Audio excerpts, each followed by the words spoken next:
नमस्कार, शुभ संध्या सभी बच्चों को।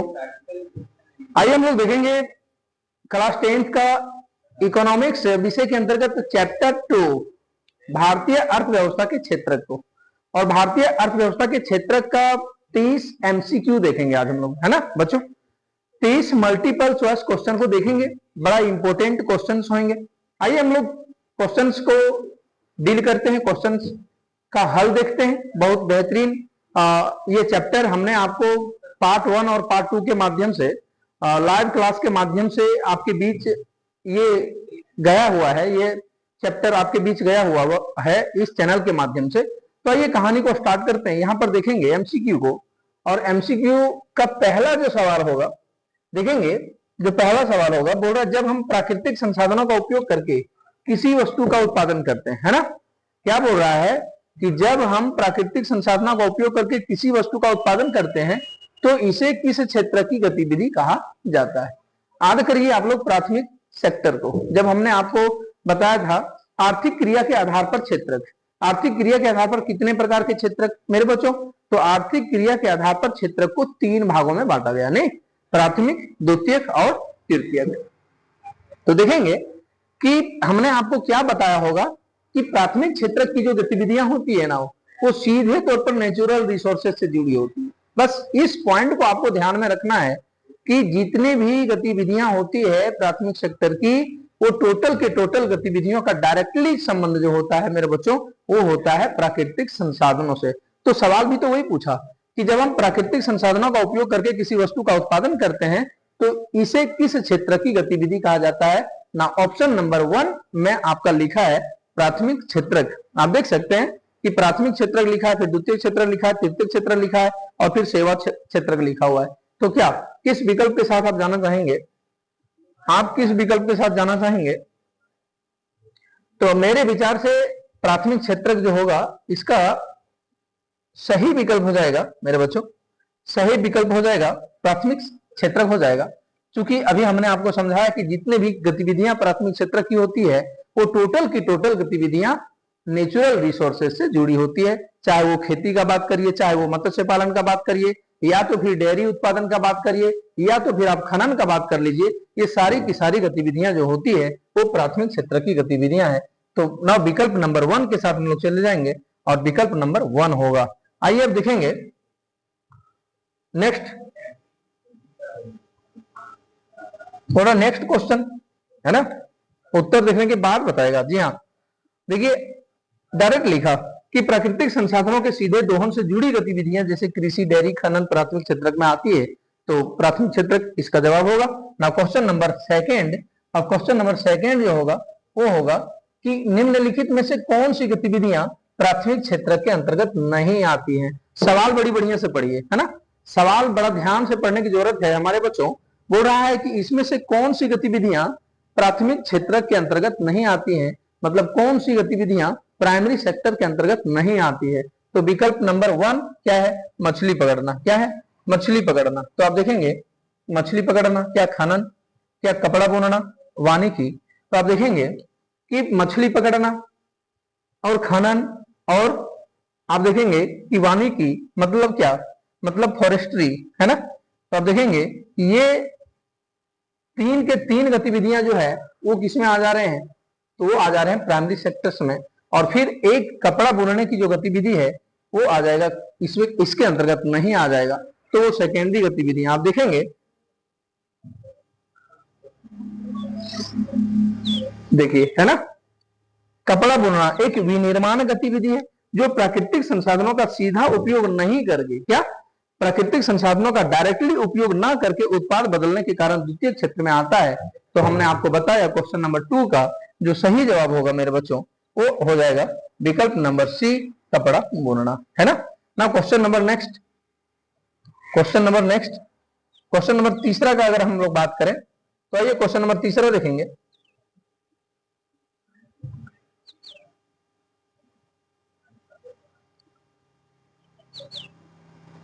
बोल रहा है क्या कि प्राथमिक उत्पादों को, है ना, प्राथमिक उत्पादों को बोल रहा है प्राथमिक उत्पादों को विनिर्माण प्रणाली के माध्यम से अन्य रूपों में परिवर्तित करने वाली गतिविधि को क्या कहा जाता है। सीधी सी बात है, प्राथमिक क्षेत्रकों से जिन चीजों को हम प्राप्त करते हैं, बोल रहा है प्राथमिक क्षेत्रकों से जिन चीजों को हम प्राप्त करते हैं उससे विनिर्माण प्रणाली के माध्यम से अन्य रूपों में परिवर्तित करने वाली गतिविधि क्या कहलाती है। तो कौन किस क्षेत्र में गतिविधियां आएगी, तो डायरेक्टली यहाँ पर निर्माण का बात कर रहा है ना। आप देखेंगे कि डायरेक्टली यहाँ पर किसका बात कर रहा है, तो आप देखेंगे विनिर्माण का बात कर रहा है। तो निर्माण और विनिर्माण संबंधित गतिविधियां किसके अंतर्गत आती हैं, तो सीधे आप चल जाएंगे द्वितीय सेक्टर में, और इसमें किसी भी प्रकार का कोई कंफ्यूजन नहीं है बच्चों। इसमें द्वितीय सेक्टर में हम लोग देखेंगे कि विनिर्माण प्रणाली के माध्यम से चीजों को बदलने वाली जो गतिविधि होती है वो टोटल के टोटल गतिविधियां सेकेंडरी सेक्टर से ही जुड़ी होती है। आइए हम लोग देख लेते हैं जवाब क्या है। जवाब हम लोग देख लेते हैं इसका। तो जवाब निश्चित रूप से द्वितीय सेक्टर ही बताया। आपने देखा कि ये निर्माण और विनिर्माण संबंधित जो गतिविधियां होते हैं वो टोटल इस प्रकार की गतिविधियां सेकेंडरी सेक्टर से संबंधित होते हैं, है ना। ना क्वेश्चन नंबर नेक्स्ट बोल रहा है, क्वेश्चन नंबर नेक्स्ट क्या है, तो आइए हम लोग देखेंगे क्वेश्चन नंबर नेक्स्ट को। बोल रहा है, क्या बोल रहा है कि गन्ने से चीनी और गुड़ तैयार करना, है ना। बोल रहा है गन्ने से चीनी और गुड़ तैयार करना अर्थव्यवस्था के किस क्षेत्र का सटीक उदाहरण है। बड़ा सिंपल क्वेश्चन और बहुत ही खाजा सवाल है, बहुत ही लाजवाब सवाल है मेरे बच्चों। बोल रहा है गन्ने से चीनी बनाना, गन्ने से गुड़ बनाने की क्रिया किस क्षेत्र की गतिविधियां हैं। तो हमने आपको बोला होगा, जब हमने आपको लाइव क्लास पढ़ाया तो आपको पता होगा कि गन्ने से गुड़ बनाने की प्रक्रिया या गन्ने से चीनी बनाने की प्रक्रिया या कपास से सूती वस्त्र और कपड़े बनाने की प्रक्रिया टोटल की टोटल प्रक्रिया द्वितीय क्षेत्र से जुड़ी होती है। ये टोटल की टोटल गतिविधियां सेकेंडरी सेक्टर की गतिविधियां हैं। तो जहां भी आपको सेकेंडरी सेक्टर नजर आ जाए मेरे बच्चों, आप बेहिचक यहां पर लगा देंगे, ठीक, ये द्वितीय क्षेत्र की गतिविधियां। आइए हम लोग जवाब देख लेते हैं। बोला जवाब क्या है, तो जवाब में निश्चित रूप से देखिए, अभी हमने बोला कि गन्ना एक प्राथमिक उत्पाद है और जिसे विनिर्माण द्वारा चीनी में बदला जाता है, अतः यह द्वितीय क्षेत्र की गतिविधि है। दैट मीन्स औद्योगिक सेक्टर, इंडस्ट्रियल सेक्टर की गतिविधियां हैं, क्योंकि द्वितीय क्षेत्र को हम औद्योगिक क्षेत्र भी बोलते हैं मेरे बच्चों, है ना। आइए अब देखेंगे हम लोग नेक्स्ट क्वेश्चन। बोल रहा है नेक्स्ट क्वेश्चन क्या है, तो नेक्स्ट क्वेश्चन आपके सामने बोल रहा है तीसरे क्षेत्र की गतिविधियों के बारे में निम्नलिखित में से कौन सा कथन सही है। देखिए क्वेश्चन आपके सामने स्क्रीन बोर्ड पर है, आप देख सकते हैं कि बहुत बेहतरीन सवाल है। बोल रहा है तृतीय क्षेत्र की गतिविधियों के बारे में कौन सा कथन सही है। तो आप पढ़िए, आपको मैंने समझाया होगा टर्शियरी सेक्टर। तो हमने बोला प्राथमिक सेक्टर में चीजों का प्रोडक्शन होता है, कच्चे माल की प्राप्ति होती है। सेकेंडरी सेक्टर में प्राप्त कच्चे माल से फाइनल वस्तु का निर्माण किया जाता है। और फिर हमने आपको टर्शियरी सेक्टर में क्या बोला होगा, हमने बोला होगा कि दोनों सेक्टर्स को, प्राथमिक और द्वितीय क्षेत्र को, ये जो तृतीय क्षेत्र होता है वो मदद करता है, सेवा देता है मेरे बच्चों। क्या देता है, ये सेवा देता है ना। तो तृतीय क्षेत्र में किसी प्रकार के वस्तुओं का प्रोडक्शन नहीं होकर के केवल और केवल सेवा का प्रोडक्शन होता है, इसलिए उस क्षेत्र को सेवा क्षेत्र भी कहा जाता है। तो सवाल क्या पूछा, बोला कि तृतीय क्षेत्र की गतिविधियों के बारे में कौन सा कथन सत्य है। तो आप पढ़िए ऑप्शन, आपके सामने ऑप्शन है। बोला है ऑप्शन है कि ये गतिविधियां स्वतः किसी वस्तु का उत्पादन करती है। स्वतः किसी वस्तु का उत्पादन करती है क्या, ये गतिविधियां प्राथमिक और द्वितीय क्षेत्र के विकास में मदद करती है क्या। बुरा इनका प्रकृति से सीधा संबंध होता है क्या। बुरा यह केवल भारी उद्योगों को सम्मिलित करता है क्या। तो विकल्प नंबर आप देखेंगे जहां पर बात कर रहा है मदद करने का, देखिए क्षेत्र के विकास में मदद करने का जहां बात करेगा ना, जहां सेवा देने का बात करेगा ना, विकल्प नंबर बी आपका सही जवाब होने वाला है मेरे विचार से। आप देखेंगे बच्चों कि जिस हिसाब से हमने आपको समझाया है, आइए हम लोग देख लेते हैं कि इसका सही विकल्प क्या होगा। तो इसका सही विकल्प नंबर बी, हमने आपको जैसा कि बोला, ये गतिविधियां प्राथमिक और द्वितीय क्षेत्र के विकास प्रक्रिया में क्या करती है, मदद करती है ना। तो बहुत बेहतरीन आपका ये सवाल आपके सामने एक के बाद एक सवाल आ रहे हैं। तो बच्चों बहुत ही सिंपल तरीके से यहाँ पर बेहतरीन तरीके से हम लोग बात करते हुए आगे बढ़ेंगे ना। क्वेश्चन नंबर नेक्स्ट बोल रहा है, क्वेश्चन नंबर नेक्स्ट में क्या बोल रहा है, बोल रहा है तृतीय क्षेत्र को अन्य किस नाम से जाना जाता है ना। आप पढ़िए, क्वेश्चन आपके सामने है कि तृतीय क्षेत्र को अन्य किस नाम से जाना जाता है। क्या तृतीय क्षेत्र को कृषि क्षेत्र भी कहा जाता है, क्या औद्योगिक क्षेत्र कहा जाता है, क्या सेवा क्षेत्र कहा जाता है, क्या सार्वजनिक क्षेत्र कहा जाता है। तो आप देखेंगे कि इसको ना कृषि क्षेत्र कहा जाता है, ना इसे औद्योगिक क्षेत्र कहा जाता है, ना ही इसे सार्वजनिक क्षेत्र कहा जाता है मेरे बच्चों। तो इसका जो सही ऑप्शन होगा वो हो जाएगा ऑप्शन नंबर सी, सेवा क्षेत्रक। क्योंकि अभी हमने समझाया कि इस क्षेत्र की जितनी भी गतिविधियां होती है ना, वो होती है सेवा से संबंधित गतिविधियां। इसके अंतर्गत सेवा देने से संबंधित काम होता है, सेवाएं दी जाती है। जैसे मैं क्या कर रहा हूं, पढ़ाने का काम, सेवा देने का काम है। एक प्रकार से ये टर्शियरी सेक्टर में ही आएगा, है ना, या तो फोर्थ सेक्टर में भी आप बोल सकते हो। डॉक्टर, चिकित्सक जो होते हैं टर्शियरी, सेवा देने का काम करते हैं। बैंक में काम करने वाला कर्मचारी सेवा देने वाला काम कर रहा है। अब देखेंगे कि इस प्रकार से जितनी भी गतिविधियां होती है उसमें सेवा से संबंधित गतिविधियां, बोल रहा है कि तृतीय सेक्टर को एक और सेवा क्षेत्र के नाम से जानते हैं। आइए क्वेश्चन में सेटिस्फाइड हो लेते हैं, इसका आंसर में हम लोग देखेंगे और विकल्प नंबर सी ही बताया मेरे बच्चों, सेवा क्षेत्र, है ना। तो आइए नाउ नेक्स्ट क्वेश्चन को हम लोग हल करने की कोशिश करेंगे। बोला नेक्स्ट क्वेश्चन क्या होगा, तो नेक्स्ट क्वेश्चन हमारे बीच हो जाएगा। आइए नेक्स्ट क्वेश्चन क्या है, बोला परिवहन, भंडारण, संचार, बैंक सेवाएं और व्यापार किस क्षेत्र के प्रमुख उदाहरण हैं, है ना, ध्यान से पढ़िए। बोला परिवहन, भंडारण, बोल रहा है बैंक सेवाएं, बोल रहा है और व्यापार किस क्षेत्र के प्रमुख उदाहरण है। तो अभी भी हम लोगों ने बात किया, चाहे वो बात बैंक से जुड़ी हो, चाहे वो बात भंडारण से जुड़ी हो, चाहे वो बात संचार से जुड़े हो, चाहे वो बात व्यापार से जुड़े हो, टोटल की टोटल जो काम है, टोटल गतिविधियां आप देख रहे हैं, ये टोटल की टोटल सेवा सेक्टर से जुड़े हैं। तो आपका सही जवाब क्या हो जाएगा मेरे बच्चों, तो आपका सही जवाब हो जाएगा तृतीय सेक्टर। क्या हो जाएगा, तृतीय सेक्टर। क्योंकि आप देख रहे हैं कि ये सारे की सारी गतिविधियां टर्शियरी सेक्टर में ही संपन्न होते हैं। इस के सारी गतिविधियां तृतीय क्षेत्र में ही संपन्न होते हैं। आइए हम इसका फाइनल आपको सेटिस्फाइड करा लेते हैं, इसका जवाब क्या होगा। तो देखिए मैंने बोला कि ये सारे के सारे सेवा क्षेत्र है, तो इसका विकल्प नंबर सी हो जाएगा, टर्शियरी सेक्टर, है ना। अब हम लोग बात करेंगे किसका, आइए हम लोग बात करेंगे पुनः नेक्स्ट क्वेश्चन का। और वो नेक्स्ट क्वेश्चन आपके बीच, आपके स्क्रीन बोर्ड में, आपके स्क्रीन पर सामने है। देखिए बड़ा बड़ा बेहतरीन सवाल, है ना, बहुत बेहतरीन सवाल, एक से एक बेहतरीन सवाल आपके सामने आ रहे हैं। बोला शिक्षक, बोला डॉक्टर, बोला धोबी, बोला नाई, बोला वकील और प्रशासनिक कार्य करने वाले जितने भी लोग हैं, उनकी सेवाएं अर्थव्यवस्था के किस भाग में आएगी, है ना। तो ये सारे के सारे किस में आएंगे, अर्थव्यवस्था के किस भाग में आएंगे, किस क्षेत्र में आएंगे। तो आपके सामने विकल्प है, आपके सामने विकल्प है, देख सकते हैं। प्राथमिक क्षेत्र है, बोल रहा है द्वितीय क्षेत्र है, क्या तृतीय क्षेत्र में आएगा, क्या अनौपचारिक क्षेत्र में आएगा। तो अभी हमने बात किया बच्चों, ये सारे की सारी गतिविधियां सेवाएं से जुड़ी है, इसलिए ना विकल्प नंबर सी हो जाएगा, तृतीय क्षेत्र में आएगा। देख लेते हैं हम लोग फाइनल, इसका आंसर भी देख लेते हैं, सेटिस्फाइड हो लेते हैं। देखिए बिल्कुल सही बोला, ये सारे की सारी गतिविधियां किस में आ जाएंगे, ये आ जाएगा सेवा क्षेत्र में आ जाएगा। नहीं, किस में आ जाएगा, ये सेवा क्षेत्र में आ जाएगा। हमने अभी आपको बोला कि ये इसका विकल्प नंबर सी चला जाएगा।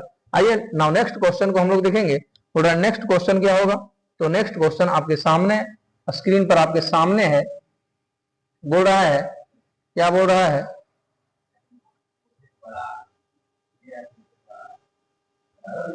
है ना, बोला सकल घरेलू उत्पाद, जीडीपी, बोला सकल घरेलू उत्पाद, जिसे आप कहते हो डोमेस्टिक ग्रोस डोमेस्टिक प्रोडक्ट, है ना।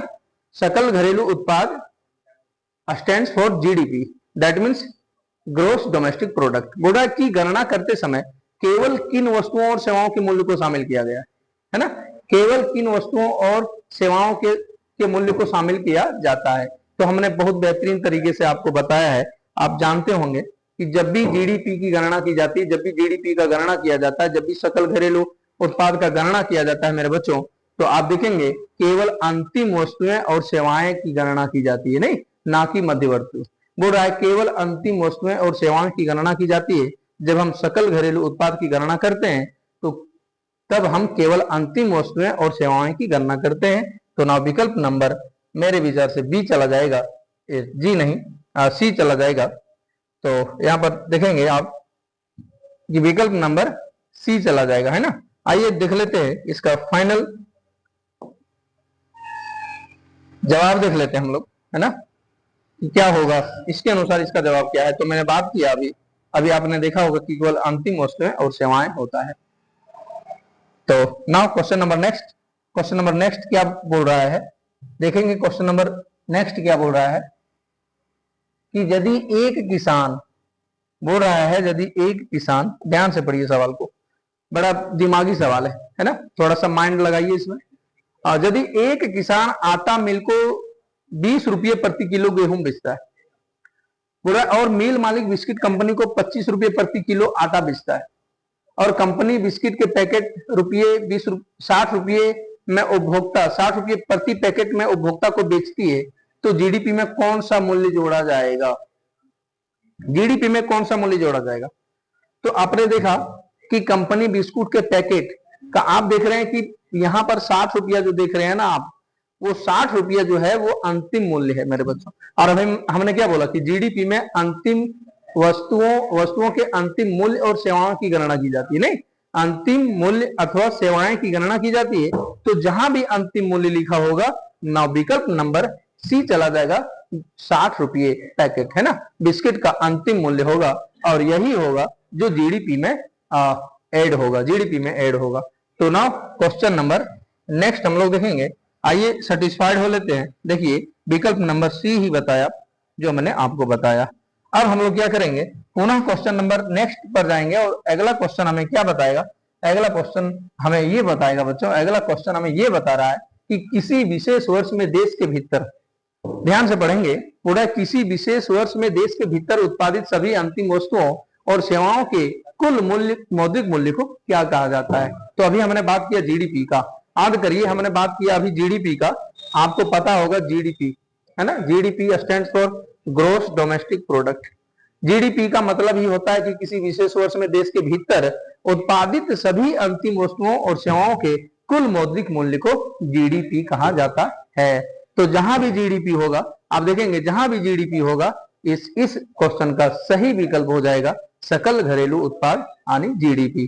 तो ना विकल्प नंबर ए के साथ हम लोग चले जाएंगे, बाकी विकल्प इसका होगा ही नहीं। आइए हम सेटिस्फेक्शन के लिए देख लेते हैं कि इसका सही जवाब क्या है। तो आइए बच्चों, जीडीपी ही बताया। क्या बताया?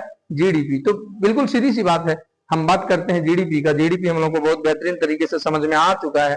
अब हम लोग देखेंगे ना क्वेश्चन नंबर नेक्स्ट देखेंगे, है ना, कि नेक्स्ट क्वेश्चन हमें क्या बता रहा है। बोलो अगला क्वेश्चन हमारा क्या है? तो जीडीपी से ही संबंधित है बच्चों। बहुत बेहतरीन सवाल दे रहा है आपको, बड़ा बेहतरीन सवाल दे रहा है। ये सारे के सारे सवाल कहीं ना कहीं आपके दिमाग को खोल करके रख देगा, है ना, दिमाग का बत्ती जल रहा होगा आपका। आप देखेंगे कि भारत में सकल घरेलू उत्पाद को मापने का विशाल और जटिल कार्य कौन करता है? बड़ा सिंपल सी चीज है, मैंने बताया था आपको, NSSO, है ना।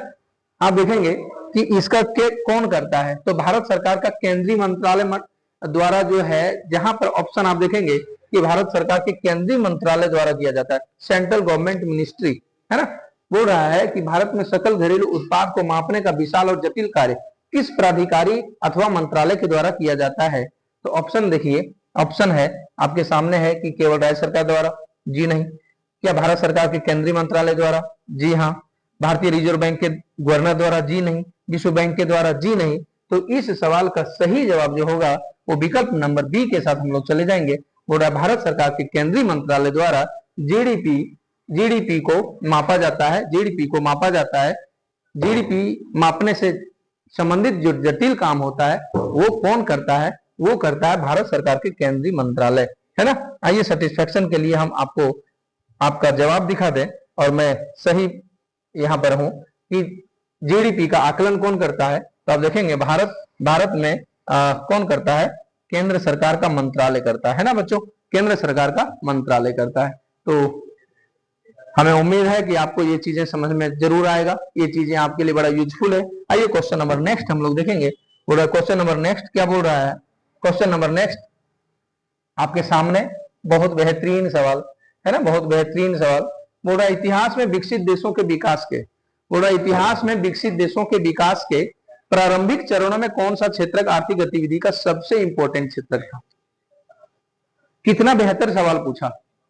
इकोनॉमिक्स में चीजें रटने का नहीं होता है मेरे बच्चों, इकोनॉमिक्स में चीजें समझने का होता है। और इतना बेहतर सवाल आपके सामने है।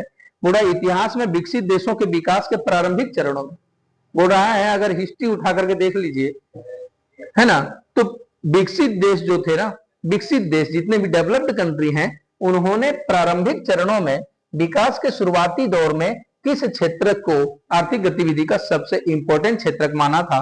तो आपको ध्यान में आ गया होगा कि सबसे पहले प्राथमिक सेक्टर का ही हम बात करें तो बेहतर होगा। जितने भी डेवलप्ड कंट्री आज हैं कि सारे के सारे देशों ने प्रारंभिक चरणों में प्राथमिक क्षेत्र को ही अपनाया। तो जहां पर विकल्प नंबर आप देखेंगे प्राथमिक क्षेत्र होगा, विकल्प नंबर ए में ही दिख रहा है, तो बाकी विकल्प को मेरे विचार से देखने का जरूरत है नहीं। आइए हम लोग बेझिझक यहाँ पर प्राथमिक सेक्टर लगा देंगे, क्योंकि हमने आपको समझाया था कि प्राथमिक क्षेत्र के बाद ही सेकेंडरी सेक्टर आया, सेकेंडरी सेक्टर के बाद ही टर्शियरी सेक्टर आया। एक के एक बाद एक क्षेत्रक ने दूसरे सेक्टर, दूसरे ने तृतीय सेक्टर को जन्म दिया है। तो ये हमने ऐतिहासिक परिवर्तन के दौरान की कहानी किया था, तो बहुत बेहतरीन है। आइए हम लोग इसका जवाब देख लेते हैं सेटिस्फेक्शन के लिए। तो इसका जवाब क्या हो जाएगा, देखिए यहाँ पर स्पष्ट लिखा है कि ये मुख्य रूप से कृषि और उससे जुड़ी गतिविधियां से संबंधित था। तो कृषि और उससे जुड़ी गतिविधियां जो होती है वो प्राइमरी सेक्टर की गतिविधियां होती है मेरे बच्चों। तो विकल्प नंबर ये आपने देखा है ना। तो आइए नाउ नेक्स्ट क्वेश्चन हम लोग देखेंगे, थोड़ा है नेक्स्ट क्वेश्चन। तो अगला क्वेश्चन क्या आपके सामने है, बहुत बेहतरीन सवाल है, आप पढ़ेंगे इसे तो देखेंगे कि पिछले 50 वर्षों से, है ना, पिछले 50 वर्षों में भारत में किस क्षेत्रक ने उत्पादन में सबसे अधिक समृद्धि दर्ज की। पूरा है कि पिछले 50 वर्षों, जैसे 1973 से 74 और फिर 13 से 14 के बीच कितने साल हो गए, 50 साल हो गए। पूरा भारत में किस क्षेत्रक ने उत्पादन में सबसे अधिक वृद्धि दर्ज की है ना, और ये सबसे बड़ा उत्पादक क्षेत्र के रूप में उभरा है। तो मैंने बताया था कि लोग तो लगे हैं जरूर प्राथमिक सेक्टर में, लेकिन यहाँ बात कर रहा है उत्पादन का। मेरे बच्चों ध्यान से सुनिएगा, बात कर रहा है रोजगार का नहीं, बात कर रहा है प्रोडक्शन का। तो भारत में सबसे ज्यादा जो प्रोडक्शन जो आज हो रहा है वो कम लोगों के लगने के बावजूद भी किसमें हो रहा है, तो आप देखेंगे सेवा क्षेत्र में हो रहा है मेरे बच्चों। तो अब विकल्प नंबर सी के साथ हम लोग जाना पसंद करेंगे कि भारत पिछले 50 साल में सबसे ज्यादा प्रोडक्शन अगर किसी क्षेत्रों में किया है और उसका महत्व भी बढ़ता नजर आया तो होगा टर्शियरी सेक्टर। आइए हम लोग विकल्प को देख लेते हैं सेटिस्फेक्शन के लिए। और विकल्प नंबर आप देखेंगे बिल्कुल आपके सामने वही जवाब आया, तृतीय या सेवा क्षेत्र, क्योंकि सबसे ज्यादा प्रोडक्शन के महत्व से, प्रोडक्शन के दृष्टिकोण से, उत्पादन के दृष्टिकोण से सबसे ज्यादा महत्व अगर बढ़ा है भारत में तो पिछले 50 सालों में किसका बढ़ा है मेरे बच्चों, टर्शियरी सेक्टर का बढ़ता नजर आता है। आप देखेंगे बहुत बेहतरीन तरीके से मैंने आपको कहानी बताया है ना। क्वेश्चन नंबर नेक्स्ट हम लोग देखेंगे। थोड़ा क्वेश्चन नंबर नेक्स्ट क्या है, आपके सामने रहा, ये सवाल आपके सामने रहा, बोल रहा है कि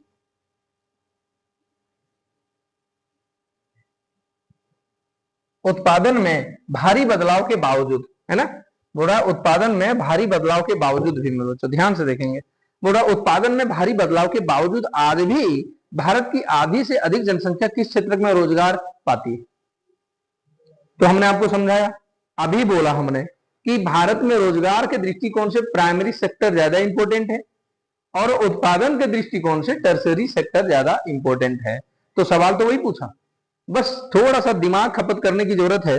आप देखेंगे कि उत्पादन में भारी बदलाव के बावजूद भी आज भी सबसे ज्यादा लोग अगर लगा हुआ है तो रोजगार के दृष्टिकोण से आपको रोजगार पूछा तो आप देखेंगे सबसे ज्यादा रोजगार कहाँ है, तो प्राइमरी सेक्टर में है मेरे बच्चों। ना विकल्प नंबर ए के साथ हम लोग जाना चाहेंगे। आइए हम लोग देखेंगे क्या विकल्प ये सही है, क्या विकल्प ये सही है। तो बिल्कुल है ना, सेवा क्षेत्र का योगदान बढ़ा है, लेकिन रोजगार के दृष्टिकोण से आप देखिए इस बड़ी आबादी कृषि सेक्टर में लगी हुई है, दैट मीन्स प्राइमरी सेक्टर, है ना, दैट मीन्स प्राइमरी सेक्टर। तो नाउ क्वेश्चन नंबर नेक्स्ट होगा, आइए हम लोग देखेंगे क्वेश्चन नंबर नेक्स्ट जो होगा वो हो जाएगा, क्या हो जाएगा बच्चों, हो जाएगा कि उस स्थिति को क्या कहते हैं, है ना, ध्यान से पढ़िए क्वेश्चन को। बोला उस स्थिति को क्या कहते हैं जब लोग प्रत्यक्ष रूप से काम करते हुए दिखते जरूर है।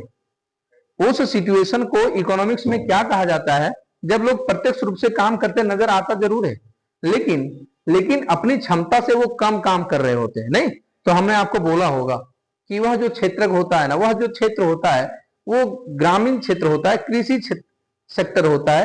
कृषि क्षेत्र में आप देखेंगे कि आवश्यकता से अधिक मजदूरों का लगा होना होता है, जो क्या बताता है, जो बताता है प्रच्छन्न बेरोजगारी को, जो बताता है अल्प बेरोजगारी को। और ये देखेंगे जहां पर होगा अल्प बेरोजगारी या प्रच्छन्न बेरोजगारी, ना विकल्प नंबर बी में है, तो बेझिझक आप अल्प बेरोजगारी या प्रच्छन्न बेरोजगारी लगा देंगे बच्चों, बिल्कुल सही हो जाएगा। क्योंकि क्योंकि आवश्यकता से अधिक लोगों का लगा होना और उत्पादन शून्य होना, उत्पादन उतना ही होना। अगर आवश्यकता से अधिक लगे लोगों को हम हटा भी देते हैं, अगर हटा भी दिया जाए तो उत्पादन पर किसी प्रकार का प्रभाव नहीं पड़ता है। तो अल्प बेरोजगारी या प्रच्छन्न बेरोजगारी सेटिस्फेक्शन के लिए आइए हम लोग जवाब देख लेते हैं। इसका बिल्कुल सही जवाब है, हमने बोला कि विकल्प नंबर सी हो जाएगा, और बिल्कुल सही है कि उसे हम अल्प बेरोजगारी या प्रच्छन्न बेरोजगारी या खुली बेरोजगारी या छिपी बेरोजगारी कहते हैं, है ना। तो आइए ना क्वेश्चन नंबर नेक्स्ट, बोला क्वेश्चन नंबर नेक्स्ट क्या होगा।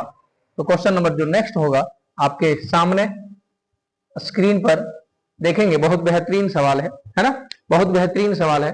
बोला भारत के कृषि क्षेत्र में किस प्रकार की बेरोजगारी मुख्य रूप से पाई जाती है। तो अभी हमने बोला कि कृषि क्षेत्र में सबसे ज्यादा जो मुख्य रूप से बेरोजगारी पाई जाती है ना, उसे ही कहते हैं प्रच्छन्न बेरोजगारी। क्या कहते हैं उसे? अल्प बेरोजगारी। क्या कहते हैं उसे? छिपी बेरोजगारी। तो जहां भी प्रच्छन्न बेरोजगारी है ना, वो निश्चित रूप से इसका सही जवाब हो जाएगा मेरे बच्चों। आइए हम लोग देखेंगे कि प्रच्छन्न बेरोजगारी पर टिक लगा करके कि क्या विकल्प नंबर बी सही होगा। तो सेटिस्फेक्शन के लिए हम लोग देख लेते हैं कि बिल्कुल सही जवाब है ना, प्रच्छन्न बेरोजगारी इसका सही जवाब होगा, जो कि हमने अभी आपको समझाया है ना। Now question number next, question number next क्या बोल रहा है हमें, तो देखेंगे कि अगला क्वेश्चन क्या है। बहुत बेहतरीन बेहतरीन क्वेश्चन है जिसका हम लोग आज हल कर रहे हैं। भारतीय अर्थव्यवस्था के क्षेत्रक चैप्टर से इतना बेहतर बेहतर सवाल है जो कि आपका लगभग दिमाग खोल करके रख देगा, है ना। बोल रहा है भारत सरकार द्वारा शुरू किया गया मनरेगा, पहले इसका नाम क्या था? पहले इसका नाम नरेगा था, है ना। पहले इसका नाम क्या था? नरेगा था, जिसे आप देखेंगे कि इसका नाम चेंज करके मनरेगा रख दिया गया है। ये अधिनियम कब आया? ये अधिनियम कब आया? ये अधिनियम आया आप देखेंगे 2005 में, है ना। तो भारत सरकार द्वारा शुरू किया गया मनरेगा ग्रामीण क्षेत्रों में कितने दिनों के रोजगार की गारंटी देता है, इसके बारे में हम बहुत बेहतर तरीके से आपको बताए हैं क्लास में कि ये जो अधिनियम आया था मनरेगा, आप देखेंगे ये 100 दिन के काम की गारंटी देता है। ये 100 दिन के काम की गारंटी देता है मेरे बच्चों। और अगर 100 दिन के अंदर काम नहीं देता है तो 15 दिन के अंदर आप देखेंगे बेरोजगारी भत्ता देता है। अगर 100 दिन के काम नहीं देता है तो 15 दिन के अंदर बेरोजगारी भत्ता भी देता है। तो सवाल क्या पूछा कि कितने दिनों की रोजगार की गारंटी देता है, तो जिस ऑप्शन में आपका 100 दिन होगा ना, विकल्प नंबर बी सही हो जाएगा। आइए हम लोग देखेंगे सेटिस्फेक्शन के लिए बिल्कुल सही जवाब है और विकल्प नंबर बी ही होगा इसका, है ना। तो अब हम लोग देखेंगे ना क्वेश्चन नंबर नेक्स्ट क्या है। थोड़ा क्वेश्चन नंबर नेक्स्ट क्या है, थोड़ा नेक्स्ट क्वेश्चन जो होगा वो होगा कि यदि मनरेगा के अंतर्गत सरकार किसी आवेदक को, ध्यान दीजिए अभी मैंने बोला थोड़ा, यदि मनरेगा के अंतर्गत सरकार किसी आवेदक को 15 दिनों के भीतर रोजगार देने में असफल रहती है तो फिर क्या प्रावधान है ना। तो फिर इसमें क्या प्रावधान है? राष्ट्रीय ग्रामीण रोजगार गारंटी अधिनियम के तहत आप देखोगे, अब इसका नाम बदल करके चेंज हो गया है और आप देखेंगे महात्मा गांधी राष्ट्रीय ग्रामीण रोजगार गारंटी अधिनियम 2005 के तहत अगर किसी आवेदक को 15 दिन के भीतर रोजगार नहीं दे पाती है सरकार, तो आप देखेंगे इसे क्या देगी सरकार? इसे देगी बेरोजगारी भत्ता देगी। तो जहां पर ऑप्शन होगा बेरोजगारी भत्ता का, उसी ऑप्शन को हम लोग देखेंगे। पहला बोर्ड आवेदक को कोई मुआवजा नहीं मिलता, नहीं, वह व्यक्ति बेरोजगारी भत्ते का हकदार होगा। थोड़ा आवेदक को अगले साल डबल काम दिया जाएगा, जी नहीं। उसे जेल भेज दिया जाता है, जी नहीं। ऑप्शन नंबर बी देखिए आप, बूढ़ा बेरोजगारी भत्ते का हकदार होगा, बिल्कुल सही जवाब होगा मेरे बच्चों। ऑप्शन नंबर बी के साथ हम लोग जाना चाहेंगे। सेटिस्फेक्शन के लिए आपको मैं दिखा देता हूं कि इसका सही जवाब ऑप्शन नंबर बी ही होगा, बिल्कुल सही जवाब, है ना। अभी हमने समझाया आपको। तो बड़ा बेहतरीन ये चैप्टर है, बहुत बेहतरीन एमसीक्यू है। आइए नेक्स्ट एमसीक्यू को देख लेते हैं। बोला नेक्स्ट एमसीक्यू क्या होगा, तो नेक्स्ट एमसीक्यू आपके सामने आपके स्क्रीन बोर्ड पर कि काम की शर्तों और सुरक्षा के आधार पर, नहीं बोला काम की शर्तों और सुरक्षा के आधार पर आर्थिक गतिविधियों को किन दो क्षेत्रकों में विभाजित किया जाता है। तो ध्यान दिए होंगे जब मैं पढ़ा रहा था तो मैंने बोला था कि काम अथवा शर्तों के आधार पर अर्थव्यवस्था को दो क्षेत्रक में बांटा गया है, आर्थिक क्रियाओं को दो क्षेत्रक में बांटा गया है। आप देखेंगे आर्थिक गतिविधियों का वो जो दो क्षेत्र कौन होगा, तो हमने बोला था आपको ऑर्गेनाइज्ड एंड अनऑर्गेनाइज्ड एरिया। तो अब देखेंगे सेक्टर्स, जिसे आप कहते हो संगठित और असंगठित क्षेत्र। तो काम अथवा सेवा के आधार पर कार्य अथवा सेवा के शर्तों के आधार पर आप देखेंगे आर्थिक गतिविधियों को जो दो क्षेत्र में बांटा गया वो होगा संगठित और असंगठित। तो विकल्प नंबर बी हम लोग देख लेंगे, यहाँ पर सेटिस्फेक्शन के लिए जवाब बिल्कुल सही जवाब होगा, है ना। बिल्कुल देखिए संगठित और असंगठित। तो हमने बात किया, बहुत बेहतरीन तरीके से हमने आपके सामने रखा है चीजों को। तो नाउ नेक्स्ट क्वेश्चन हम लोग देखेंगे। बोला नेक्स्ट क्वेश्चन क्या है, तो नेक्स्ट क्वेश्चन आपके सामने है बच्चों, बड़ा बेहतरीन क्वेश्चन है। आइए क्वेश्चन को बड़ा ध्यान से पढ़िए और देखिए कि संगठित क्षेत्र के बारे में निम्नलिखित में से कौन सी विशेषता सही है ना। बुरा है संगठित क्षेत्र के बारे में निम्नलिखित में से कौन सी विशेषता सही है। तो क्या रोजगार की अवधि नियमित और सुरक्षित होती है, बिल्कुल सही है, होती है ना। बोल रहा है श्रमिकों को सवैतनिक छुट्टी मिलती है, बिल्कुल छुट्टी नहीं मिलती है। तो यहाँ पर थोड़ा सा ये नेगेटिव पॉइंट दर्शा रहा है। बोल रहा है ये जो होगा ये नहीं होगा। बोला यह क्षेत्र सरकारी नियमों का पालन नहीं करता है। बोला यह काम के घंटे निश्चित नहीं होते हैं। तो ये तीनों जो है वो नेगेटिव हो जाएगा और आप देखेंगे कि ये जो होगा ऑप्शन नंबर ए के साथ हम लोग चले जाएंगे। बोल रहा है कि सबसे बेहतर अगर विशेषता सही है तो वो होगा रोजगार की अवधि नियमित और सुरक्षित होता है मेरे बच्चों। ना विकल्प हम लोग देख लेंगे, विकल्प देख करके सेटिस्फेक्शन हमें मिलेगा और ये निश्चित रूप से जवाब आपका जो होगा वो हमने बताया कि ये ऑप्शन इसका सही जवाब होने जा रहा है ना। इसमें काम और रोजगार की अवधि नियमित और सुरक्षित होती है ना। इसके अंतर्गत जो कार्य मिलता है एक ज्वाइनिंग लेटर के तहत, है ना, एक नियुक्ति पत्र के तहत नियुक्ति दी जाती है। किसी भी प्रकार की सवेतन छुट्टी का प्रावधान है, अन्य वेतन भत्तों का भी प्रावधान है। और ठीक इसके नेगेटिव आप जाएंगे तो ये सारे की सारी चीजें अगर किसी में नहीं है अवेलेबल तो होगा असंगठित क्षेत्र, है ना। तो बहुत बेहतरीन तरीके से हमने आपको कहानी में जब हम थ्योरी क्लास लिए थे तो हमने बहुत बेहतरीन तरीके से आपको समझाने की कोशिश किया था। देखेंगे नाउ नेक्स्ट क्वेश्चन क्या होगा। बोल रहा है नेक्स्ट क्वेश्चन होगा आपके सामने है नेक्स्ट क्वेश्चन, है ना, ध्यान दीजिए आपके सामने नेक्स्ट क्वेश्चन है। बोल रहा है कि असंगठित क्षेत्र की मुख्य पहचान क्या है मेरे बच्चों, है ना। बोल रहा है असंगठित क्षेत्र की मुख्य पहचान क्या है। बोल रहा है क्या उच्च वेतन और पदोन्नति की गारंटी, नहीं होगा। बोल रहा है छोटी और बिखरी इकाइयां जो सरकारी नियंत्रण से बाहर होती है, बिल्कुल हो सकता है, बिल्कुल हो सकता है। बोल रहा है सवैतनिक अवकाश और चिकित्सा बीमा, नहीं होगा। बोल रहा है नियमित पेंशन योजना, नहीं होगा। तो बोल रहा है इसकी मुख्य पहचान जो होगा वो होता है छोटी और बिखरी इकाइयां जो सरकारी कंट्रोल से बिल्कुल बाहर होती है मेरे बच्चों। तो इसका सही जवाब हो जाएगा बी, ऑप्शन नंबर बी। आइए हम लोग देखेंगे सही उत्तर सेटिस्फेक्शन के लिए आपको मैं बता दूं, बिल्कुल सही जवाब होने वाला है ऑप्शन नंबर बी। हमने बताया आपको इसका सही जवाब ऑप्शन नंबर बी ही होगा, क्योंकि ये छोटी और बिखरी इकाइयां होती है जो सरकारी कंट्रोल से बाहर होती है ना। तो संगठित क्षेत्र जो होता है वो सरकारी कंट्रोल में होता है, वो गवर्नमेंट के कंट्रोल में होता है। नाउ क्वेश्चन नंबर नेक्स्ट हम लोग देखेंगे। थोड़ा क्वेश्चन नंबर नेक्स्ट क्या है, तो क्वेश्चन नंबर नेक्स्ट आपके सामने स्क्रीन बोर्ड पर मेरे बच्चों आप देख सकते हैं इसे। बोल रहा है क्वेश्चन नंबर नेक्स्ट जो है वो आपके स्क्रीन बोर्ड पर है और आप देखिए क्वेश्चन को पढ़िए। बोल रहा है कि निम्नलिखित में से कौन असंगठित क्षेत्र के अंतर्गत कार्यरत माना जाएगा। कौन व्यक्ति, इसमें से कौन व्यक्ति असंगठित क्षेत्र के अंतर्गत कार्य करते नजर आएगा और फिर माना जाएगा।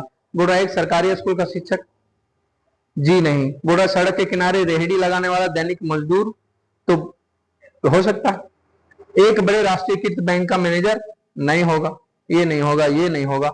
एक पंजीकृत कपड़ा मिल का कर्मचारी होगा क्या, जी नहीं। ये तीनों के तीनों व्यक्ति संगठित क्षेत्र में काम करने वाले होंगे और जो असंगठित क्षेत्र का जो मजदूर होगा वो होगा सड़क के किनारे रेहड़ी लगाने वाला या दैनिक मजदूर।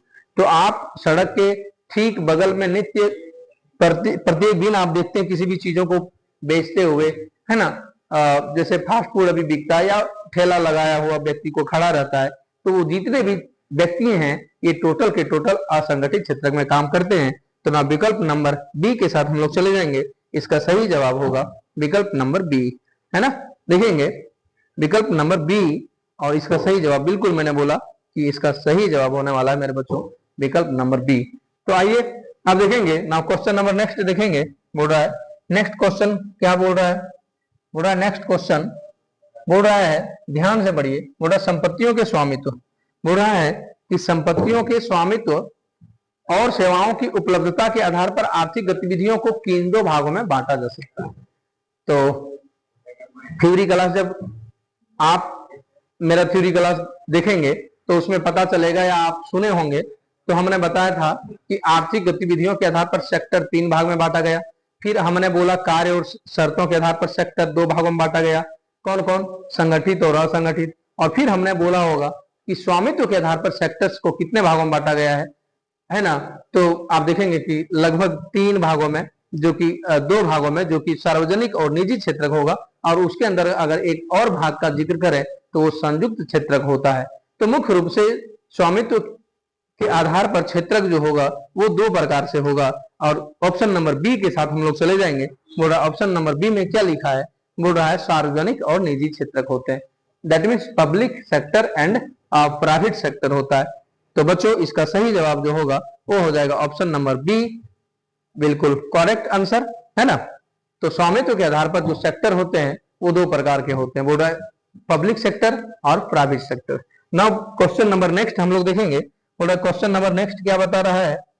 तो जो अगला क्वेश्चन होगा हमारे स्क्रीन में आप देखेंगे कि सार्वजनिक क्षेत्र का मुख्य उद्देश्य निम्नलिखित में से क्या होता है।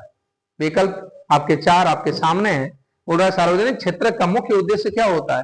तो सार्वजनिक क्षेत्र का जो मुख्य उद्देश्य होता है बच्चों, थ्योरी क्लास अगर आपने बेहतरीन तरीके से सुना होगा तो देखा होगा कि सार्वजनिक क्षेत्र का मुख्य काम जो होता है वो लाभ देना होता है। मेन पर्पस जो होता है वो व्यक्तियों को अधिक से अधिक लाभ देना होता है, लाभ कमाना नहीं होता है। लाभ कमाना किसका होगा?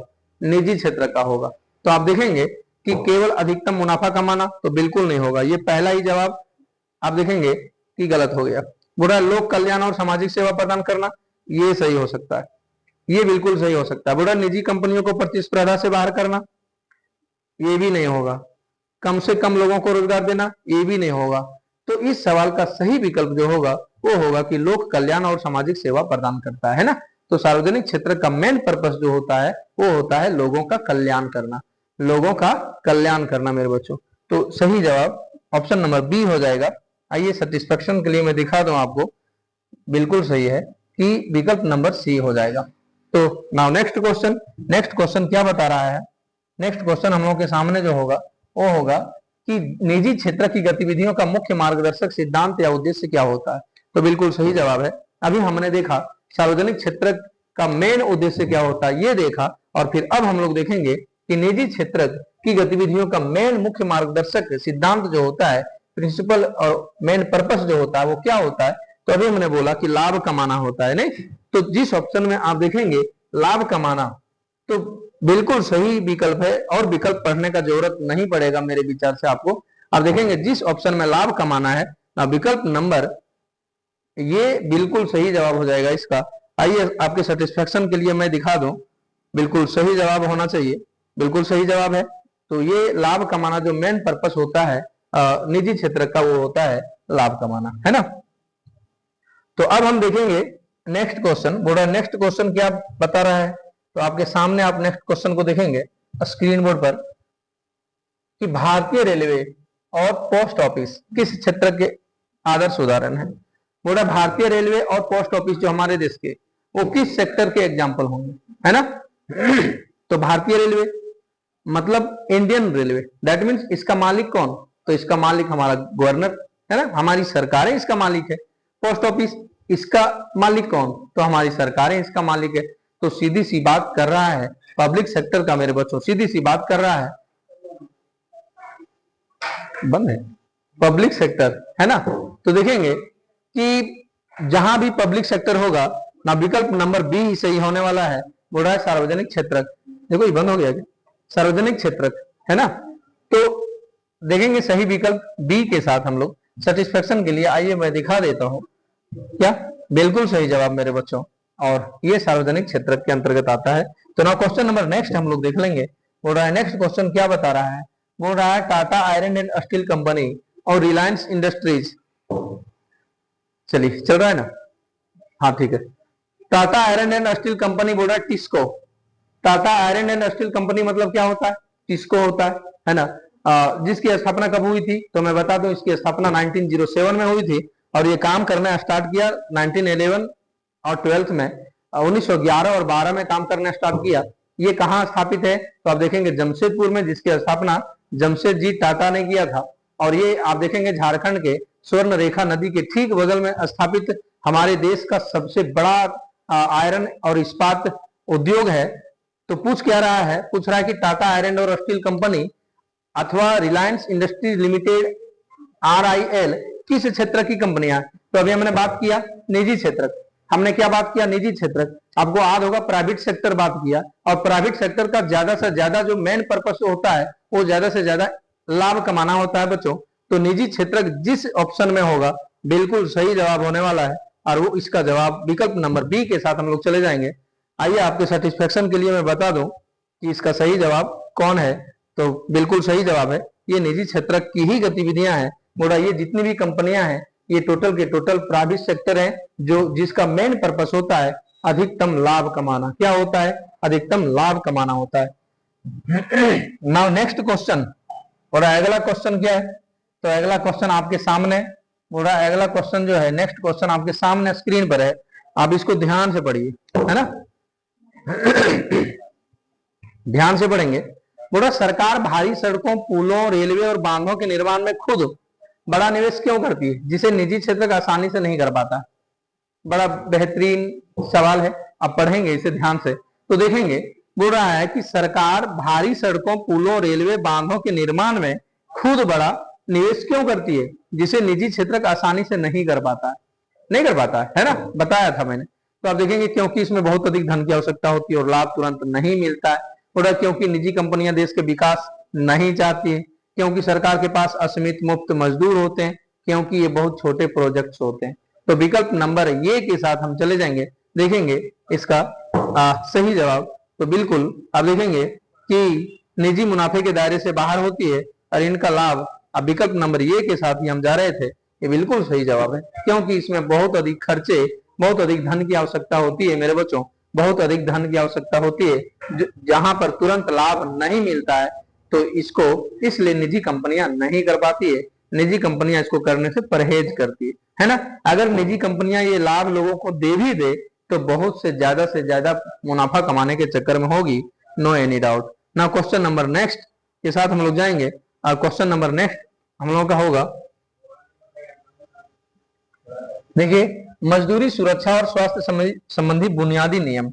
बहुत बेहतरीन सवाल है, आप ध्यान से पढ़ेंगे इन सवाल को, देखेंगे कि मजदूरी सुरक्षा और स्वास्थ्य संबंधी बुनियादी नियमों को लागू करने के लिए असंगठित क्षेत्र के श्रमिकों को किसकी सबसे अधिक आवश्यकता होती है ना। तो किसकी आवश्यकता होगी, क्या अधिक कर चुकाने की व्यवस्था की, क्या सरकारी संरक्षण और सहायता की, क्या बुरा फैक्ट्रियों में पूरी तरह इस्तीफा दे देना, या विदेशी कंपनियों में नौकरियों की तलाश की। तो विकल्प नंबर आप देख रहे हैं बी बहुत सही लग रहा है। इकोनॉमिक्स की चीजें रटने की नहीं होती, इकोनॉमिक्स की चीजें आप रट नहीं सकते। इकोनॉमिक्स में आपके सामने 4 विकल्प अगर हो तो बड़ा ध्यान से क्वेश्चन को समझ करके इसे डील किया जा सकता है। और आप देखेंगे विकल्प नंबर बी सरकारी संरक्षण और सहायता की मदद से ऐसा किया जा सकता है। सेटिस्फेक्शन के लिए मैं बता दूं ये बिल्कुल सही जवाब है ना, कि यहाँ पर हमने देखा कि सरकारी संरक्षण और मदद चाहिए इन सभी कामों को करने के लिए बच्चों ना। तो क्वेश्चन नंबर नेक्स्ट हम लोग देखेंगे, थोड़ा क्वेश्चन नंबर नेक्स्ट क्या है। तो क्वेश्चन नंबर नेक्स्ट जो होगा आपके स्क्रीन बोर्ड पर आपके सामने,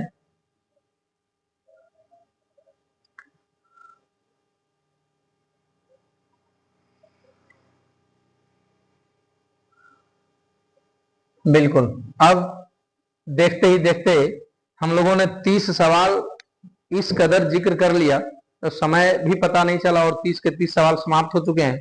तो आइए मिलते हैं नेक्स्ट वीडियो में, तब तक के लिए जय हिंद, वंदे मातरम।